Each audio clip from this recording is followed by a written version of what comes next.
Opening visuals and hook. From childhood, we're told that a dog is man's best friend, a loyal companion, a protector. But why, when we want to insult someone, do we call them a dirty dog or son of a bitch? Why does this image of loyalty become a symbol of contempt? Across cultures, the dog has been tied not only to friendship, but to fear and suspicion.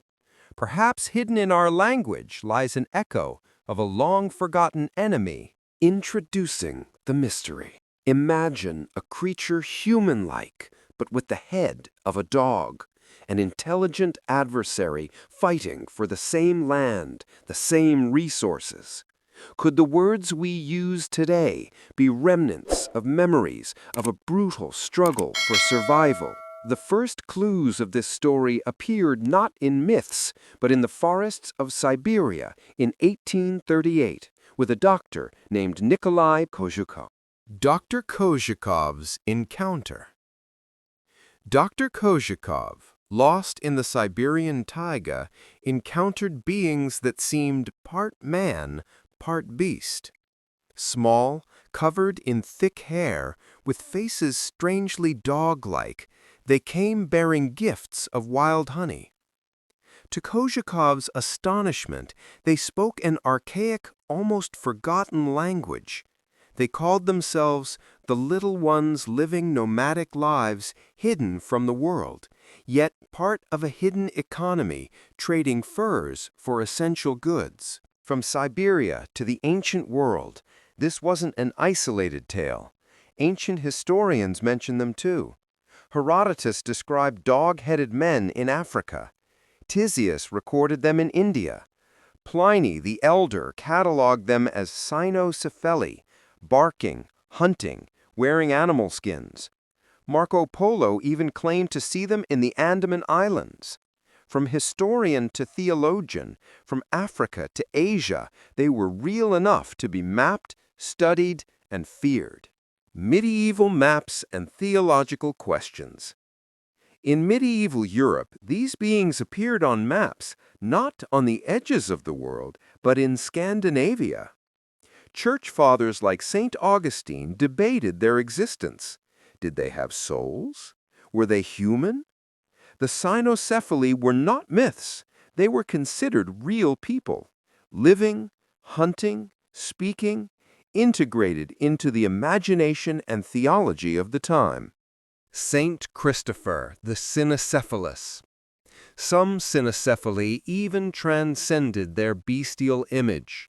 Saint Christopher, patron saint of travelers, was originally depicted with a dog's head. He was said to be a giant warrior who converted to Christianity, embodying the idea that even the most terrifying creature could embrace faith and redemption. His transformation from savage to saint challenges everything we think we know about these beings. Physical characteristics. Descriptions vary, but common traits emerge. Anthropomorphic bodies, 2 arms, 2 legs, upright posture, covered in short hair. Dog-like heads, sometimes resembling jackals or hyenas, with sharp ears and claws. Some had tails. Their vocalizations ranged from barks to complex speech. They hunted meat, lived in organized packs, and wore clothing made from animal skins. This was a species intelligent and self-aware. Social structure. The Cynocephaly were organized like a wolf pack.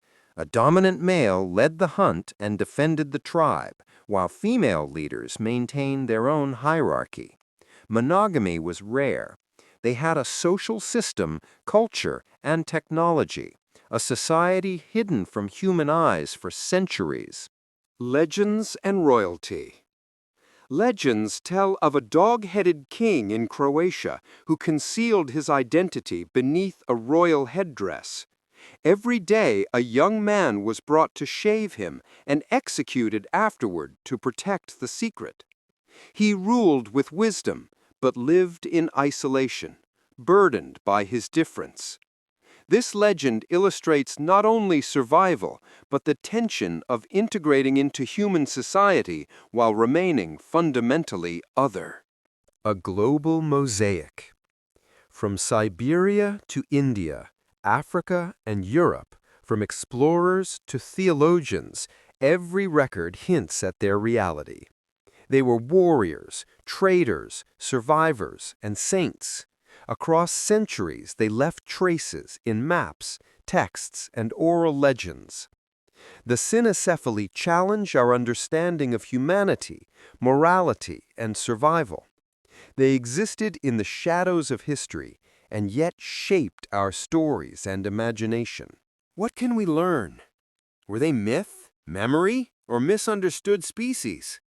Perhaps the insults and fear embedded in language hint at a time when humans and dog-headed beings competed for survival.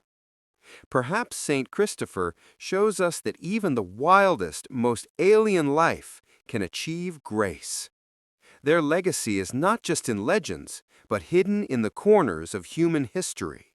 Closing visuals. Somewhere between myth and history, the Cynocephaly remain half forgotten, half remembered. Their story whispers to us through words, maps, and icons.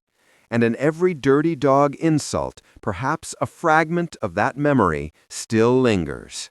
Friends, how was the story? I hope you enjoyed it. If you really liked it, don't forget to hit the like button, drop a comment, and subscribe to the channel. And make sure to turn on the bell icon so you'll be the very first to get the next video as soon as it drops tonight. That's all for now. Stay well, stay safe, and I'll see you in the next video.